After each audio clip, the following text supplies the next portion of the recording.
It's great to see those the sunset times getting later and later, but I also understand you have a lot more coming our way this evening. Oh, Nick, we have danger. Ooh, can't wait. Lots of danger. We have bullets flying in the air. We have baseballs coming out of the sky, and bats, too. It's going to be drum. It's going to be everything you wanted when we come back with more of CHCH News at 6 right after this. All right, here is the moment everyone's been waiting for, tonight's installment of the Matt Hayes Show. And Matt, I'm thinking we should be scared. You mentioned a lot of danger in that tease. Scared, very afraid. Actually, we're going to lead off with a job that I know that I would never want to do, and I don't think you would either. Probably not. Bounty hunter? No way. No. And it was a close call for Dog the Bounty Hunter, our TV bounty hunter. Colorado police say a man dog was trying to apprehend, fired shots at him. Fortunately, the gunman missed. That shouldn't come as too much of a surprise since Dog was trying to arrest him on an attempted murder charge. No word yet on whether there will be a second charge of attempting to murder Chapman. Nick, I'm not a big fan of beauty pageants. I have to say that I don't find them entertaining. Hey, I like a pretty girl in a bathing suit as much as the next guy, but I mean, it's a little on the boring side. The last time I watched a beauty pageant, the big question was, if you could make one wish, what would it be? And then the answer is, of course, I'd love to bring joy and love and peace to all the people of the world. Well, runner-up Carrie Prejean seems to be moving on with her life. She's the one who had the controversial answer to the gay question. She has a new publicist and boyfriend. It appears Grandma is the publicist. Olympic swimmer Michael Phelps is the boyfriend. According to Grandma, Phelps calls Carrie whenever she's in town, whenever he's in town. Grandma is also aware of his reputation as a ladies' man. We're not sure if she approves, but according to Phelps, it's all going swimmingly. And now something for the ladies. Actor Hugh Jackman, the X-Men star, Oscar show host, and People magazine's sexiest man alive, got to stick his hands into wet cement at Grauman's Chinese Theater yesterday. Good thing he wasn't wearing his Wolverine claws. He recently sent a stunt woman to hospital after losing control of the blades. Anyway, the wet cement routine is a tradition that goes back to the 1920s when Mary Pickford first stepped into some wet cement, followed immediately by Douglas Fairbanks, two of the original screen partners. All right, time now for a little social conscience. A new poll tells us who the least greenest stars are. Apparently, the least environmentally friendly star is Mariah Carey.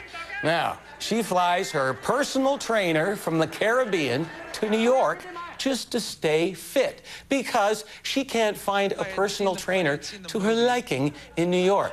She's followed closely by, can you believe it, John Travolta. The writers of the poll say he generates 800 tons of carbon emissions each year by flying his plane around the world.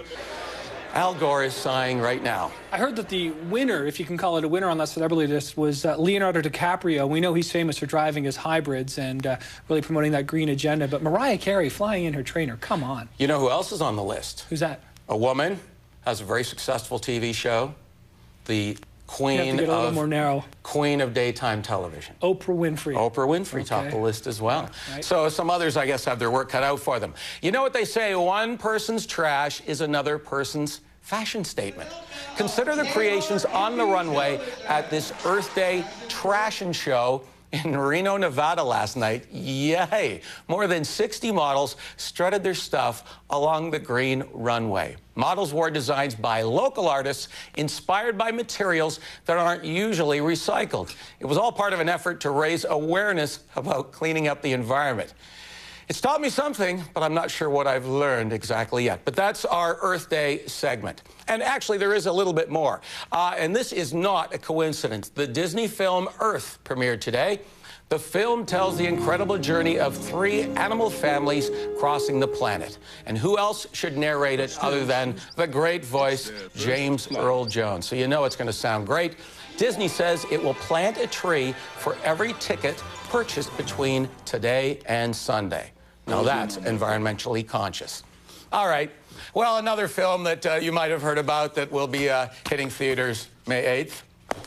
Hit it! Never knowing your true worth. All right. Now, you know I'm excited about this film. I should actually be getting a cut of the profits. I'm certainly giving it enough promotion. It hasn't even opened yet in North America, but the word is they're already planning the sequel. Of course, Star Trek, the new movie, opens May the 8th, and you don't see him in the trailers, but Leonard Nimoy will be playing old Spock, and it's going to be great. Once upon a time, he played a young Spock, and he was watched by a much younger Matt Hay. I have to admit, I'm not much of a baseball fan. In fact, I have never been to a Major League Baseball game, and now I know why. It's too dangerous. Case in point, some scary moments at last night's Jays-Rangers game in Toronto. A bat snapped after a pitch and hit the front of umpire Kerwin Danley's face mask. He never lost consciousness, was taken to hospital, and was checked out for a possible concussion. That wasn't the only injury at the game. A fan was beamed while failing to catch a fly ball. Instead, that would have been me, because I can't catch. He ended up holding an ice pack to his face. By the way, the Jays lost 5-1. And that looks like a whole lot of fun to me. I got to say about that guy, he's got the Jays hat, the Jays jersey, and a baseball glove. Didn't catch the ball. He looks like a guy who should have been able to catch the ball. I know. Yeah. And now everybody knows, and he's wearing it. Oh, he's wearing it for sure today. Yeah. It's been everywhere. All right. Coming up next, his past is now the present.